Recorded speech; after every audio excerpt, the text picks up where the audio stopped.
வணக்கம். இன்றைக்கி நம்ம பார்க்க போகிற சமையல் ஒரு அருமையான ஈவினிங் ஸ்நாக்ஸ் தான் பார்க்க போகிறோம். அதுவும் ரொம்ப ஈஸியாக குயிக்காக பண்ணிடலாம். அந்த ஈவினிங் ஸ்நாக்ஸு ரொம்ப டேஸ்ட்டாகவும் இருக்கும், ரொம்ப ஹெல்த்தியாகவும் இருக்கும். கோதுமை மாவில் பண்ணியிருக்கிறதுனால குழந்தைகளுக்கு வந்து ரொம்ப பிடிக்கும். இது இனி லீவ் டைம் வரும், அடிக்கடி இது மாதிரி குழந்தைகளுக்கு வந்து செஞ்சு கொடுங்க, விரும்பி சாப்பிடுவாங்க. சட்டுன்னு பண்ணிடலாம்.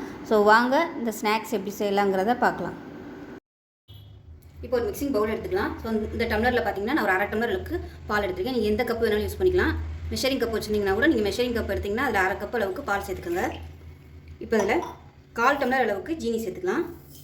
இனிப்பு சுவை வந்து உங்களோட இதுக்கு தகுந்த மாதிரி சேர்த்துக்கோங்க. இப்போ வந்து நல்லா கரைச்சிக்கலாம். நான் வந்து நீங்கள் ஏலக்காய் ஃப்ளேவர் போடலை, ஏலக்காய் பிடிக்காதுங்கிறதுனால. நீங்கள் வந்து ஏலக்காய் ஃப்ளேவர் போடுறதா இருந்தால் ஜீனியும் ஏலக்காயும் மிக்சியில் போட்டு அடிச்சுட்டு அதுக்கப்புறமா இதோட சேர்த்துக்கோங்க. சீக்கிரமாகவே வந்து ஜீனி கரைஞ்சிரும். இப்போ நல்லா கலந்து விட்டுட்டு இப்போ முட்டை சேர்த்துக்கலாம். இப்போ நல்லா கலந்தாச்சு. இப்போ ஒரு முட்டையை வந்து உடச்சிட்டு சேர்த்துக்கலாம். இதையும் இப்போ நல்லா சேர்த்து அடிச்சுக்கலாம். நல்லா எல்லாமே ஒன்றா கலக்கிற மாதிரி அடிச்சு எடுத்துக்கலாம். இப்போ பார்த்திங்கன்னா நல்லா அடித்தாச்சு. இப்போ முட்டையை வந்து நல்லா அடித்தாச்சு. இப்போ இதே இந்த டம்ளரில் பார்த்திங்கன்னா ஒரு டம்ளரில் அரை டம்ளர் அளவுக்கு கோதுமை மாவு, அரை டம்ளர் அளவுக்கு மைதா மாவு எடுத்துருக்கேன். நீங்கள் ஃபுல் அண்ட் ஃபுல் கோதுமை மாவு எடுக்கிறனால எடுத்துக்கலாம், இல்லை மைதா மாவு யூஸ் பண்ணுறதுனாலும் யூஸ் பண்ணிக்கலாம். நான் வந்து கோதுமை மாவு கொஞ்சம் கம்மியாக இருந்ததுனால மைதா மாவு சேர்த்துருக்கேன். இப்போ ரெண்டையும் சேர்த்துக்கலாம். இதையும் சேர்த்துட்டு நல்லா கலந்து விட்டுக்கலாம். ரொம்ப கெட்டியாக இருந்துச்சுன்னா நீங்கள் வந்து பால் சேர்த்துக்கோங்க. காய்ச்சி ஆற வச்ச பால் வந்து சேர்த்துக்கலாம்.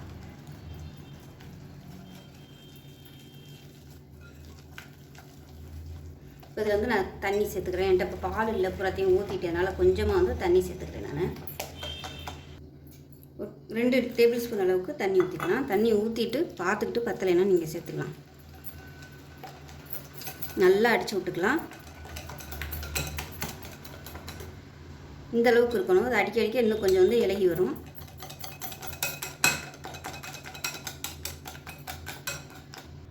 இப்போ நல்லா அடித்தாச்சு. இந்த அளவுக்கு இருக்கணும். இது வந்து ஒரு 5 நிமிஷம் அப்படியே ஊறட்டும். இப்போ பார்த்தீங்கன்னா என்ன நல்லா காஞ்சிருச்சு. நம்ம வந்து ஒரு 5 நிமிஷம் ஊற வச்சுருந்ததை மாவு வந்து இப்போ நான் ஒரு டம்ளரில் வச்சுருக்கேன். இப்போ வந்து கொஞ்சமாக எண்ணெய் எடுத்துக்கலாம். ஏன்னா இது வந்து கொஞ்சம் தண்ணியாக இருக்கிறதுனால நம்ம எண்ணெயில் விடையில் உங்களுக்கு ரவுண்ட் ஷேப்புக்கு வராது. அதனால் இந்த மாதிரி கரண்டியில் எடுத்துக்கிட்டு நம்ம வெந்ததுக்கப்புறமா திருப்பி விட்டுக்கலாம். ஊற்றிட்டு கரண்டி வந்து உள்ளே விட்டுருங்க. கொஞ்சம் அப்படி லைட்டாக அப்படி ஆட்டி விட்டிங்கன்னா அது அப்படியே மேலாப்பில் வந்துடும். ஒரு 2 செகண்ட் கழித்து ஆட்டோமேட்டிக்காக அதுவே விழுந்துடும். அது சூப்பராக வந்துடுச்சு. எண்ணெயோட ஃப்ளேம் பார்த்திங்கன்னா மீடியமாக இருக்கணும். ரொம்ப ஹையில் இருந்துச்சுன்னா கறி போயிடும். ஏன்னா முட்டை சேர்த்துருக்கிறதுனால கறி போயிடும். இப்போ இதே மாதிரியே இன்னொன்று ஊற்றிக்கலாம்.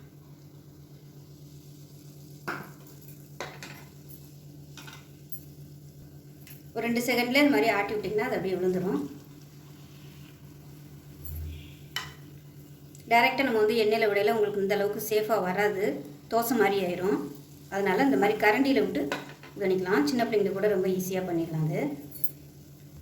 இப்போ இந்த சைடு போட்டதை திருப்பி திருப்பி விட்டுக்கோங்க. சட்டுன்னு வந்து கலர் மாறிடும். மீடியமான ஃப்ளேமில் வச்சுக்கோங்க. உங்களுக்கு இந்த மாதிரி கரண்டியில் ஊற்ற பிடிக்கலன்னா நீங்கள் மாவு வந்து கொஞ்சம் கெட்டியாக வச்சுக்கிட்டு எடுத்து கிள்ளி போட்டுக்கலாம். நீங்கள் அந்த மாதிரி கூட பண்ணிக்கலாம். எண்ணெய் வந்து நல்லா காஞ்சிருக்கணும். அதே சமயம் காஞ்சதுக்கப்புறம் குறைச்சி வச்சுருங்க.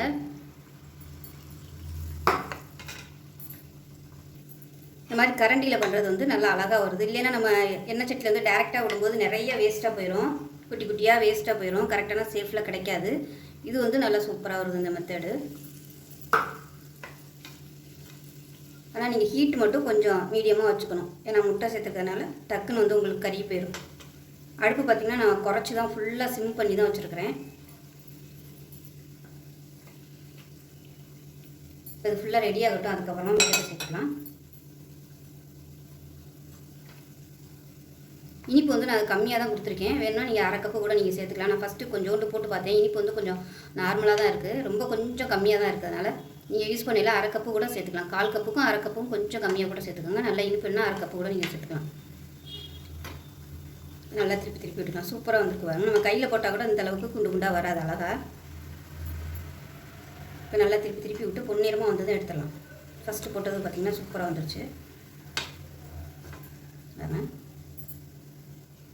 இது நீங்கள் வெறும் கோதுமை மாவில் கூட போடலாம். போட்டிங்கன்னா கோதுமை மாவு வந்து கொஞ்சம் ஹார்டாக இருக்கும். ரெண்டுமே கலந்து சேர்த்திங்கன்னா நல்லாயிருக்கும். அதனால் நீங்கள் 1 டம்ளர் எடுத்திங்கன்னா ஒரு 3/4 டம்ளர் கூட கோதுமை மாவு எடுத்துகிட்டு ஒரு 1/4 டம்ளர் நீங்கள் மைதா மாவு சேர்த்துக்கலாம். இல்லை பாதி கூட சேர்த்துக்கலாம். இது அரை, அது ஒரு அரை டம்ளர் கூட நீங்கள் சேர்த்துக்கலாம். உங்களோட விருப்பம் தான்.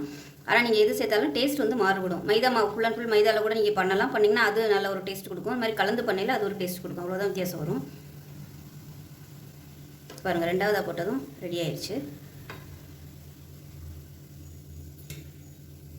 மீடியமான ஃப்ளேமில் வச்சா தான் வேகும், இல்லைன்னா உங்களுக்கு வந்து வேகாது. வெளியில் வந்து நல்லா சட்டுன்னு கறி போயிடும், உள்ளுக்குள்ளே அப்படியே மாவாக இருக்கும்.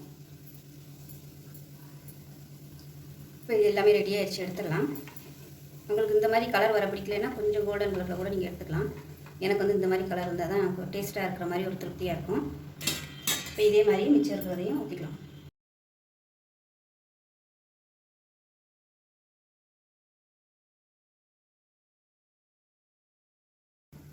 இப்போ பார்த்திங்கன்னா எல்லாமே ரெடி ஆகிடுச்சு, சூப்பராக வந்துருச்சு பாருங்கள். எண்ணெயும் அந்தளவுக்கு குடிக்கலை, மீடியமான ஃப்ளேமில் வச்சதுனால எண்ணெயும் அந்தளவுக்கு குடிக்கலை, நல்லா சூப்பராக வந்துருச்சு. இப்போ நான் எடுத்துருக்க அளவில் பார்த்திங்கன்னா ஒரு 12 பீஸ் வந்துருக்குது. இந்த அளவுக்கு நீங்கள் இதை விட சின்னதாக போடுறதுனாலும் போட்டுக்கலாம். ஸோ டேஸ்ட்டு பார்த்திங்கன்னா நல்லா அட்டகாசமாக இருக்கும். நான் வந்து ஒன்று ஓப்பன் பண்ணி காமிக்கிறேன் பாருங்கள், நல்லா சாஃப்டாக இருக்குது பாருங்கள் எந்த அளவுக்கு இருக்கான்னு. கோதுமை மாவில் பண்ணதுனால உங்களுக்கு கலர் வந்து இந்த மாதிரி இருக்குது. நீங்கள் ஃபுல் அண்ட் ஃபுல் மைதா மாவில் பண்ணிங்கன்னா கலர் வந்து நல்லா வெள்ளையாக வரும். நல்லா சூப்பராக வந்திருக்கு பாருங்கள். அவ்வளோதான், இதே மாதிரியே செஞ்சு பாருங்கள். செஞ்சு பார்த்துட்டு எப்படி வந்துச்சுங்கிறத சொல்லுங்கள். வீடியோ பிடிச்சிச்சின்னா லைக் பண்ணுங்கள், கமெண்ட் பண்ணுங்கள், சேனலை சப்ஸ்கிரைப் பண்ணுங்கள், பக்கத்தில் உள்ள பெல் பட்டனை ப்ரெஸ் பண்ணுங்கள். நன்றி.